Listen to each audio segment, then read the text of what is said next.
मुख्यमंत्री पुष्कर सिंह धामी ने की विभागों की समीक्षा। अधिकारियों से विभागों के 2 साल का मांगा रिकॉर्ड। सभी से 2025 में सर्वश्रेष्ठ राज्य बनाने के लिए काम करने के दिए निर्देश।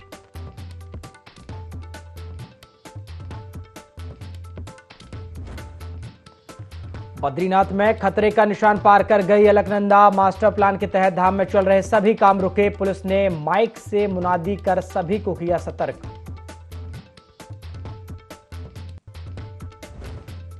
देहरादून में झमाझम बारिश से मौसम हुआ सुहावना। लोगों को गर्मी से मिली राहत। मौसम विभाग ने कई जगहों के लिए जारी किया है भारी बारिश का अलर्ट।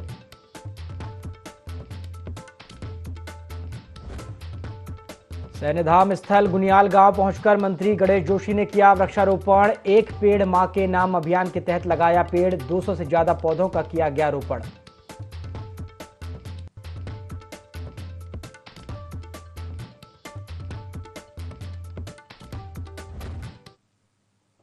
नमस्कार, IND 24 देख रहे हैं आप और मैं हूं आपके साथ प्रभात पांडे। बुलेटिन की शुरुआत खबरों के साथ करेंगे। मुख्यमंत्री पुष्कर सिंह धामी ने सचिवालय में उद्योग विभाग और सिडकुल की बैठक ली, जिसमें राज्य में चल रही परियोजनाओं की पूरी टाइमलाइन तैयार करने के निर्देश दिए। इस दौरान अधिकारियों को निर्देश दिए गए राज्य में जिन परियोजनाओं पर कार्य किया जा रहा है उनके पूर्ण होने तक कार्यों का पूरा कैलेंडर बनाया जाए। जिन परियोजनाओं को 2 साल में पूर्ण करने का लक्ष्य रखा गया है उनका टाइमलाइन सहित स्पष्ट ब्यौरा जल्द ही प्रस्तुत किया जाए। उन्होंने कहा कि लालत तप्पड़ में बनने वाले कन्वेंशन सेंटर का कार्य जुलाई 2026 तक पूर्ण किया जाए। लगभग 57 एकड़ में कन्वेंशन सेंटर बनाया जाना है। मुख्यमंत्री ने कहा कि देहरादून में बनने वाली फिल्म सिटी के निर्माण की कार्यवाही भी जल्द ही शुरू की जाए। इसके लिए 107 एकड़ की भूमि चिन्हित की गई है।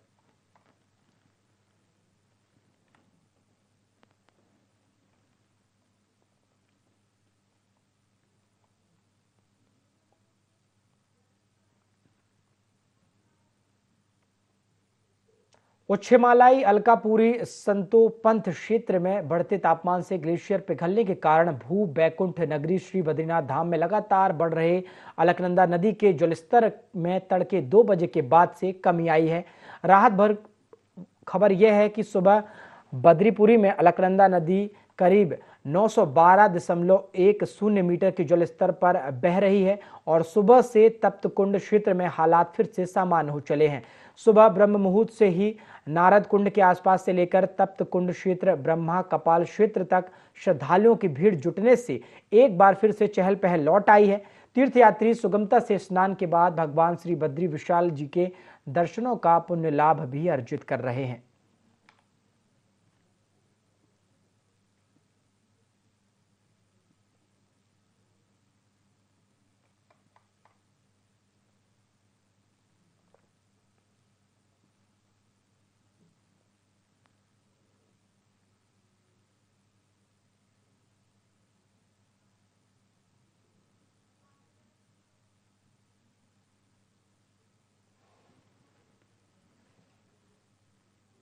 स्वास्थ्य मंत्री धन सिंह रावत ने डॉक्टर्स डे के उपलक्ष्य में डॉक्टर्स को एक बड़ी सौगात दी। उन्होंने कहा अब उत्तराखंड के अंदर एक ऐसा एक्ट लाने जा रहे हैं जिस डॉक्टर को कहीं सुविधा मिलेगी और उनके चॉइस के अनुसार उनका ट्रांसफर दिया जाएगा। साथ ही यदि पहले वर्ष में डॉक्टर को उनकी चॉइस के अनुसार ट्रांसफर नहीं मिल पाया तो उसका पता होना चाहिए कि 3 साल बाद उसको कहां पर ट्रांसफर मिलेगा, जिससे डॉक्टर का मनोबल भी बढ़ेगा और वह आसानी से कार्य कर सकेंगे। इसके साथ ही स्वास्थ्य मंत्री ने डॉक्टर को आवास और उसमें सुविधा देने की बात भी कही।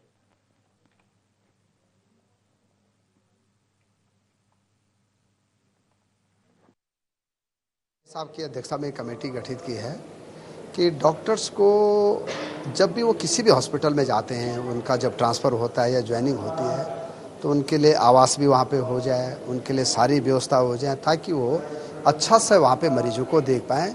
और मुझे लगता है कि अगर ये सुविधा हमने पूरे राज्य में कर दी तो डॉक्टरों को एक अच्छा जो है सुविधा मिले।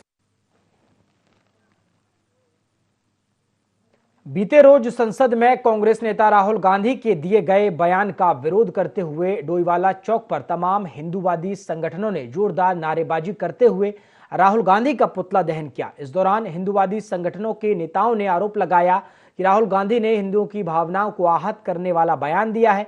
बता दें कि राहुल गांधी ने संसद में कहा है कि कुछ हिंदू हिंसक होते हैं, जिसे लेकर हिंदूवादी संगठनों ने कहा है कि कांग्रेस की मानसिकता पहले से ही हिंदू विरोधी रही है, जो राहुल गांधी के बयान से साफ जाहिर होती है। साथ ही उन्होंने कहा कि राहुल गांधी संसद में अपने दिए गए बयान पर माफी मांगे, वरना हिंदूवादी संगठन इसका लगातार विरोध करेंगे।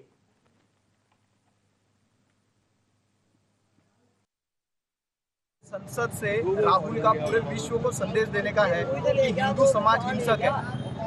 उन्होंने एक हिसाब से संसद में बोला, इतने बड़े संसद में बोल के उन्होंने पूरे विश्व को संदेश दे दिया कि हिंदू समाज हिंसक है। लेकिन क्या कभी उन्होंने जो वैष्णो देवी यात्रा में जा रहे जो बच्चे निहत्थे मारे गए मुस्लिम धर्म द्वारा के जो आतंकवादी थे, उनका धर्म क्या था? मुस्लिम ही तो थे वो। उनके बारे में कभी बोला उन्होंने हिंसक है? जो अभी एक लड़की को 7 तारीख कोटद्वार की लड़की को अरबाज नाम के लड़के द्वारा 7 टुकड़े करे गए, क्या उसके बारे में कभी बोला उन्होंने? और जो हमारा कुछ सेकुलर हिंदू समाज बोल रहा है कि ये हिंदू पूरी खबर को पढ़े, राहुल गांधी ने ऐसा नहीं बोला है। राहुल गांधी ने बोला जो कुछ हिंदू लोग हैं, वो लोग जो कट्टर हिंदू, वो पूरे हिंदू धर्म के कुछ कट्टर हिंदू के लिए बोला है। तो हमारा ये बोलना है, थोड़े से ऐसे कट्टर मुसलमानों के लिए भी बोल दो। क्यों कट्टर हिंदुओं के लिए बोल रहे, कट्टर मुसलमानों के लिए भी बोल दो कि वो भी हिंसक है। राहुल गांधी ने जो हिंदुओं को दिल में जो खंडर मारा है, इसका जवाब हम ढंग से देंगे। ये राहुल गांधी, ये राहुल खान है, इसने हमेशा हिंदुओं के विरुद्ध बयान दिया है। इसको माफी नहीं मांगनी चाहिए, इसको माफी देनी नहीं चाहिए, इसको ऐसे इलाज करना चाहिए ये कभी संसद भवन के अंदर जाने लायक नहीं है। एंटीनो माइनी की औलाद ये राहुल खान है, इसने हमेशा हिंदुओं का अपमान किया है, सनातन धर्म का अपमान किया है इन्होंने।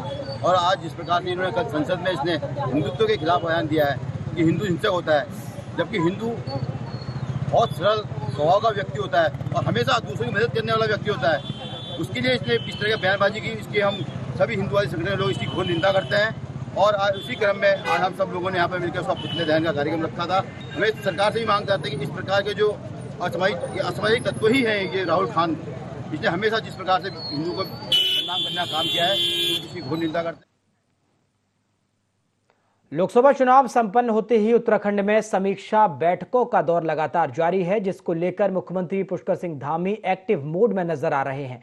मुख्यमंत्री की पुष्कर सिंह धामी ने प्रत्येक विभाग को 10 सदस्य योजना प्रस्तुत करने, अपने 2 साल के कार्यों का रिकॉर्ड देने के साथ ही अगले 10 साल के विजन को प्रस्तुत करने के निर्देश दिए। सीएम धामी का कहना है कि हम 2025 के विजन पर काम कर रहे हैं, उसके लिए लगातार समीक्षा बैठक भी कर रहे हैं। विभागों से उनका विजन लिया जा रहा है, उनके कामों की समीक्षा भी की जा रही है।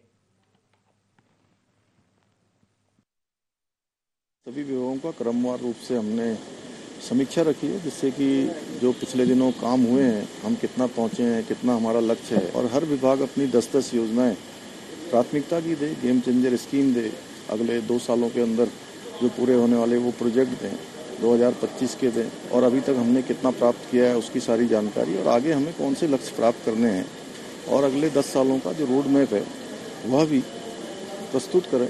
तो उसकी समीक्षा हो रही है। और साथ में मानसून भी चूँकि आ गया है, और मानसून के समय में तमाम प्रकार की आपदाएं आती हैं, उसका हर वर्ष हमको सामना किसी न किसी रूप में करना पड़ता है। तो उसके लिए भी सभी विभाग अपने अपने स्तर से तैयार हो जाएं। तो उसी तरह समीक्षा हो रही है। मौसम विभाग ने प्रदेश के अधिकांश हिस्सों में आने वाले 3 से 4 दिनों तक भारी से भारी बारिश का रेड अलर्ट जारी किया है, जिसके चलते लोगों को सतर्क रहने को कहा गया है।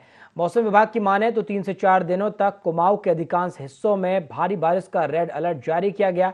हालांकि गढ़वाल में भी अधिकांश हिस्सों में इस दौरान बारिश का ऑरेंज अलर्ट जारी किया गया है। मौसम विभाग के निदेशक विक्रम सिंह ने कहा कि इस दौरान लोगों को खासी हिदायत बरतने की आवश्यकता है, खासकर नदी नालों के आसपास जाने से बचें, ताकि भारी बारिश के चलते जलस्तर बढ़ने से किसी भी प्रकार की समस्या उत्पन्न ना हो सके। साथ ही अनावश्यक आवागमन करने से बचें ताकि जानमाल का नुकसान ना हो। से लेकर के और 6 तारीख तक करीब जो है अच्छी बारिश प्रदेश में वो रहने वाली है, और ज्यादा जो एक्टिविटी वो कुमाऊं क्षेत्र में वो दिख रही है। 2, 3, 4 के लिए हमने रेड अलर्ट में उसको रखा है। इसके साथ साथ जो गढ़वाल के डिस्ट्रिक्ट है जो लगे हुए हैं, चाहे वो चमोली है या फिर इसी तरह जो है पौड़ी है, और इधर है देहरादून, टेहरी या हरिद्वार है, तो इसमें भी हमने ऑरेंज अलर्ट जो है 3 से 4 दिन के लिए वो रखा है। मानसून सिस्टम वो एकदम फुटिल पे आ गया है, लेकिन हैवी रेन अगर जो शॉर्ट ड्यूरेशन में मिल जा रही है तो वो कहीं ना कहीं पे वो दिक्कत। प्रदेश के वित्त मंत्री डॉक्टर प्रेमचंद अग्रवाल ने विधानसभा स्थित सभागार कक्ष में मुख्यमंत्री एकल महिला स्वरोजगार योजना के क्रियान्वयन के लिए गठित मंत्रिमंडलीय उप समिति की पहली बैठक की अध्यक्षता की। मंत्री ने कहा कि बैठक में मुख्यमंत्री एकल महिला स्वरोजगार योजना के तहत प्रदेश भर में एकल महिलाओं की कुल संख्या और योजना के तहत मिलने वाले स्वरोजगार के निर्धारण पर विस्तृत चर्चा की। उन्होंने कहा कि आबकारी विभाग से प्राप्त होने वाले अतिरिक्त शुल्क को खेल, गौशाला एवं महिला कल्याण के लिए दिया जाना था। आबकारी विभाग से मिलने वाली धनराशि का 10 करोड़ रुपए मुख्यमंत्री एकल महिला स्वरोजगार योजना के लिए निर्धारित किया गया है।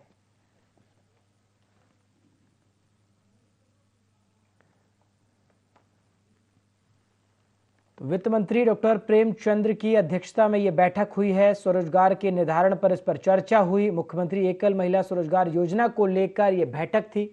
आबकारी विभाग और तमाम चीज़ों पर चर्चा हुई। स्वरोजगार के निर्धारण पर भी चर्चा हुई और जो इससे राशि आएगी उसे तमाम जगहों पर और महिला और जो खेल प्रतियोगिताएं हैं उस पर भी खर्च किया जाएगा।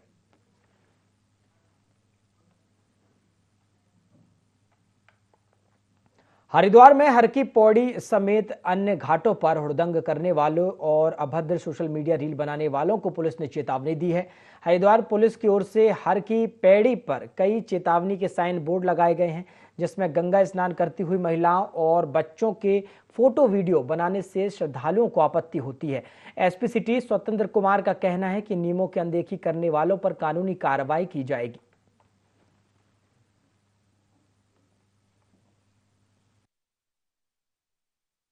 साइन बोर्ड लगाए गए हैं, वो लोगों को बताया गया है कि आप कोई भी रील ना बनाएं। ये धार्मिक प्लेस है, यहाँ पे आस्था के लिए लोग आते हैं और किसी की भी आस्था को ठेस पहुँचाना किसी का उद्देश्य नहीं होना चाहिए।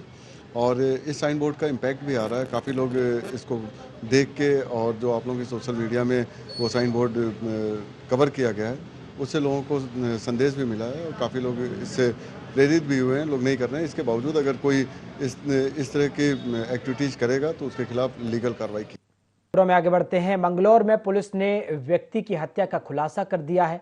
पुलिस ने आरोपी दोस्त को गिरफ्तार कर लिया है। बता दें कि दोस्त ने ही दोस्त की गोली मारकर हत्या कर दी थी। घटना का खुलासा करते हुए एसएसपी हरिद्वार प्रमेंद्र डोभाल ने बताया कि पैसे और नशे को लेकर आरोपी का दोस्त से विवाद हुआ था। दोस्त की नशे की लत से दूसरा दोस्त लगातार परेशान हो गया था। आरोपी नशे करने के लिए बार बार पैसे मांगता था। फिलहाल पुलिस ने आरोपी के खिलाफ कार्रवाई करके जेल भेज दिया है।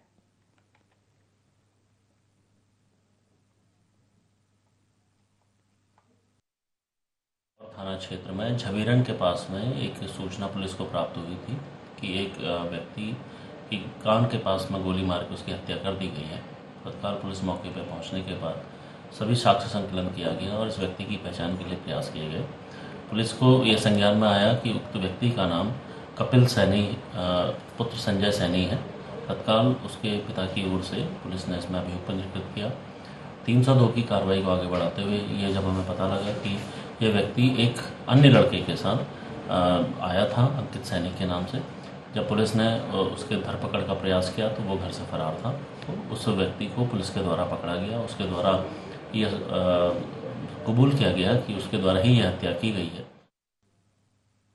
हरिद्वार में दबंगों की दबंगई देखने को मिली है, जहां आधे दर्जन से अधिक लोगों ने ट्रेवल्स कारोबारी के ऑफिस में घुसकर मारपीट की है। मारपीट का वीडियो तेजी से वायरल हो रहा है। मामला पड़ोसी ट्रेवल्स एजेंसी के मालिक द्वारा दूसरे कारोबारी के कार्यालय में घुसकर मारपीट का है। कोतवाली पुलिस ने ट्रेवल्स कारोबारी की शिकायत के आधार पर मामला दर्ज कर मामले की जांच शुरू कर दी है।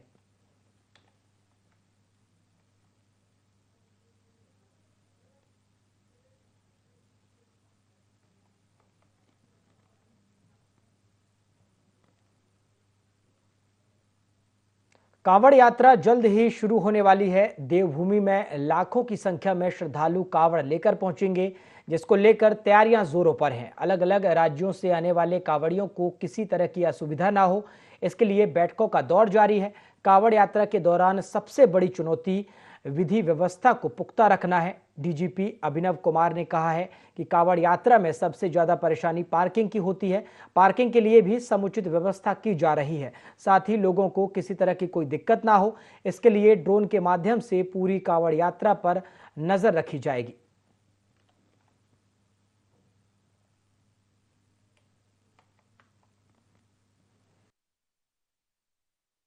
कांवड़ का भी हम लोगों को निश्चित रूप से बहुत बड़ी चुनौती रहती है, क्योंकि डाक कांवड़ में एक तो जितनी संख्या में वाहन आते हैं और जिस तरह से जिस उत्साह में शिव भक्त होते हैं, तो उनको व्यवस्थित करना निश्चित रूप से एक चुनौती है। लेकिन जैसा मैंने कहा कि हम लोगों इस वर्ष पार्किंग की सुविधा में थोड़ा सा और ध्यान दे रहे हैं। ड्रोन्स के माध्यम से ट्रैफिक मैनेजमेंट पे भी हम लोग ध्यान देंगे। तो इस प्रकार से कई सारी अलग अलग मतलब इनोवेशंस के साथ हम लोग का प्रयास रहेगा कि 2024 की कांवड़ व्यवस्था और बेहतर। देश में 3 नए कानून लागू होने के साथ ही अब EFIR का सिस्टम भी लागू हो जाएगा। इसके लिए शिकायतकर्ताओं को बार बार पुलिस स्टेशन के चक्कर लगाने से छुटकारा मिलेगा। साथ ही जिन स्थानों पर पुलिस चौकी दूर है, वहां के निवासियों के लिए ये व्यवस्था कारगर साबित होगी। बता दें कि इससे लागू होते ही जांच के दौरान फॉरेंसिक जांच के लिए हर पुलिस चौकी पर फॉरेंसिक एक्सपर्ट भी तैनात किए जाएंगे।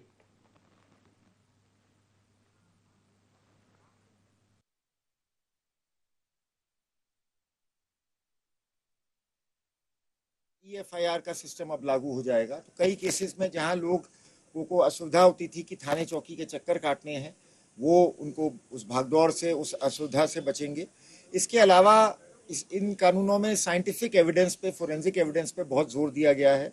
तो अब थाने स्तर पर भी हम लोग फोरेंसिक एक्सपर्ट्स रखा करेंगे, जो कि जाके प्रॉपर साइंटिफिक एविडेंस इकट्ठा करके और तब कार्रवाई करेंगे। इससे मुझे जो मतलब हम लोगों का ऐसा मानना है कि जब एक सही तरीके से व्यवस्था चलने लगेगी, तो आप देखेंगे कि कन्विक्शन रेट में भी सुधार आएगा। जो केसेस का इन्वेस्टिगेशन है और जो उनका ट्रायल है, उसकी समय सीमा भी कम हो। प्रदेश के मैदानी क्षेत्रों में जून से अक्टूबर के बीच डेंगू और चिकनगुनिया का संक्रमण देखा जाता है। वहीं बीते साल प्रदेश में डेंगू का अत्यधिक प्रकोप रहा था और डेंगू की वजह से 17 लोगों को जान गंवानी पड़ी थी, जिसके चलते स्वास्थ्य सचिव ने सभी विभागों को अलर्ट रहने और मच्छरों को न पनपने देने के लिए जरूरी कदम उठाने के निर्देश दिए हैं। स्वास्थ्य सचिव डॉक्टर R राजेश कुमार ने कहा कि डेंगू और चिकनगुनिया की रोकथाम के लिए पहले से ही SOP जारी करते हुए माइक्रो कंटेनमेंट जोन भी बना दिया गया है। साथ ही नगर निगम और लोकल एडमिनिस्ट्रेशन भी पूरी तरह से तैयार है।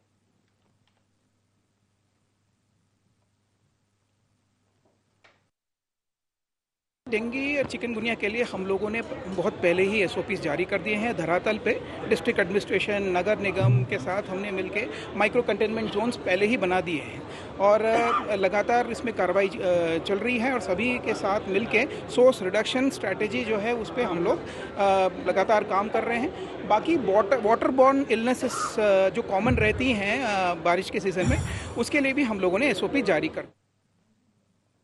उत्तराखंड राज्य आपदा प्रबंधन सलाहकार समिति ने उपाध्यक्ष विनय रुहेला ने सचिवालय में मानसून सीजन के दौरान विभाग की तैयारियों को लेकर अधिकारियों के साथ बैठक की। उन्होंने वीडियो कॉन्फ्रेंसिंग के जरिए सभी जिलों को मानसून सीजन के दौरान संभावित आपदाओं को लेकर व्यवस्थाओं को चाक चौबंद रखने के निर्देश दिए। साथ ही जिले में डॉक्टर, दवाई, फार्मासिस्ट और एम्बुलेंस की पर्याप्त व्यवस्था रखने के निर्देश दिए।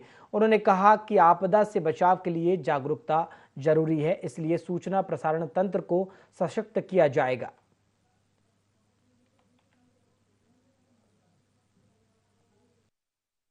जहाँ आपदाग्रस्त जो पूर्व क्षेत्र थे उनके अंतर्गत पूरा सर्वेक्षण कर लिया गया है और जो जल भराव के क्षेत्र थे उनके अंतर्गत रोग और यह आपदा के बाद जो पानी भराव होता है तो उस क्षेत्र में मच्छर या डेंगू या इस प्रकार के जो रोग उत्पन्न होते हैं, वहाँ पे डॉक्टरों की टीम मुस्तैद रूप से आगे अपना कार्य करना शुरू कर दिया। इस प्रकार से मैं समझता हूँ मुख्यमंत्री जी के नेतृत्व में जो दिशा निर्देश पिछली बैठक में आपदा विभाग को मिले थे, पूरे आपदा विभाग ने लगकर सभी योजनाओं को सही प्रकार से खड़ा करने में अपना प्रयास पूरा किया है और आने वाली घटनाओं का कम प्रभाव मुझे ऐसा लगता है कि जनता पर पड़े। खबर जनपद उधम सिंह नगर के खटीमा से है, जहां श्रम विभाग उत्तराखंड द्वारा खटीमा क्षेत्र के दूर दूर से आए क्षेत्र के समस्त ग्रामीण श्रमिकों को उनका कार्य यंत्र वितरण किया गया।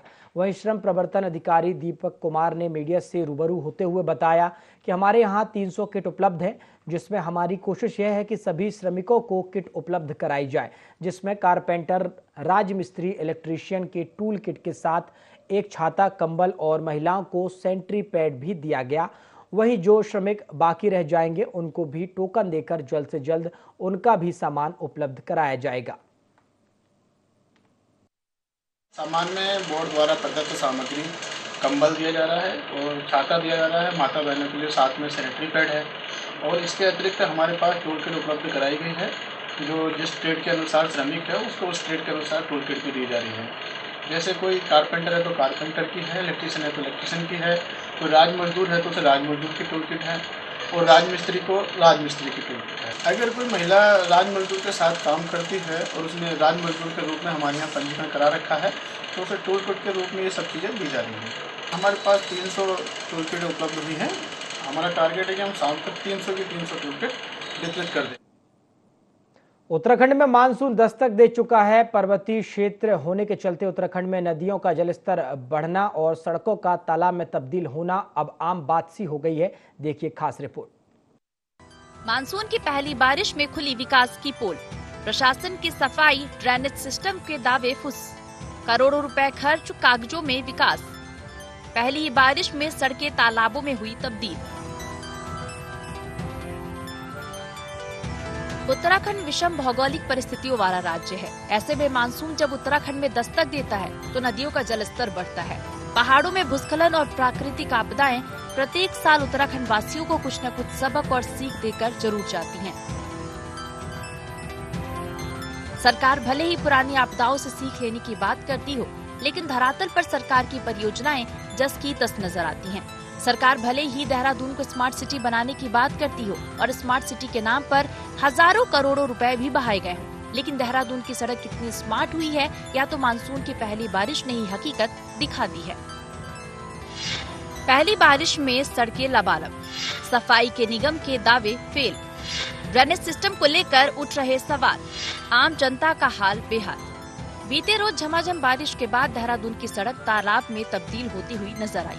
सरकार भले ही ड्रेनेज सिस्टम को बेहतर बनाने की बात करती हो, लेकिन बीते रोज हुई बारिश ने सरकार के सारे दावों की पोल खोलकर रख दी है। नगर आयुक्त गौरव कुमार का कहना है कि ड्रेनेज सिस्टम की सफाई मशीनों द्वारा पूर्ण कर ली गई है और जहां पर मैनुअल सफाई की बात हो वहां भी 80 से 90% तक कार्य पूर्ण कर लिया गया। नगर आयुक्त की बातें और धरातल पर दिख रही तस्वीर उलट नजर आ रही है। जिस तरह के हालात है उससे तो यही लग रहा है कि अगर दावे इतने ही सच साबित होंगे तो हर साल होने वाली समस्या को लेकर पहले से इंतजाम क्यों नहीं किए गए। देखिए, ड्रेनेज सिस्टम में जो सफाई वाला पार्ट है वो नगर निगम के द्वारा किया जाता है। तो हमारा जो भी बड़े नाले हैं जहां मशीन्स के द्वारा क्लीनिंग की जाती है वो लगभग पूर्ण की जा चुकी है। जो मैनुअल क्लीनिंग की जा रही है वो भी हमारी लगभग 70 से 80% पूर्ण हो गई है। आगामी एक सप्ताह में हम 100% का लक्ष्य लेकर चल रहे हैं।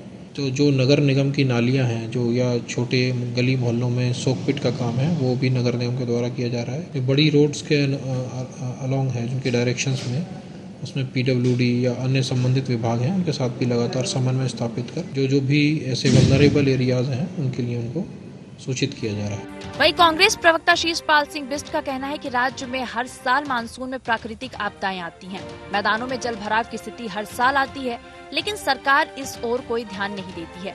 देहरादून, उधम सिंह नगर सहित अन्य मैदानी इलाकों में जल भराव की स्थिति हुई, यह एक चिंताजनक विषय है और सरकार के दावों की पोल खोल कर रख दी है।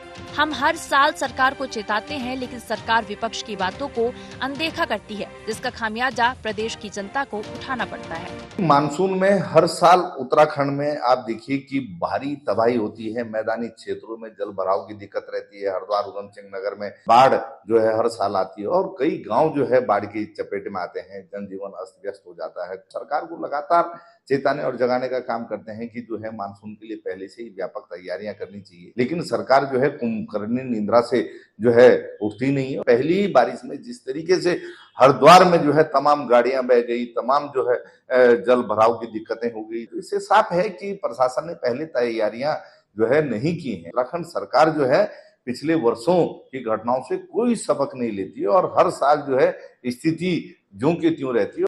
वहीं जलभराव की स्थिति को लेकर भाजपा से दर्जा प्राप्त राज्य मंत्री मधु भट्ट का कहना है कि मुख्यमंत्री पुष्कर सिंह धामी ने पहले ही अधिकारियों को निर्देशित किया है कि जलभराव की स्थिति न हो। इसके साथ ही यदि कहीं पर भी जलभराव की स्थिति बनती है तो उसका भी निवारण किया जा रहा है। जल स्रोतों के संरक्षण के लिए चाल खाल का भी निर्माण किया जा रहा है और कहीं भी जलभराव की स्थिति उत्पन्न होती है तो उस पर नगर निगम भी काम कर रहा है।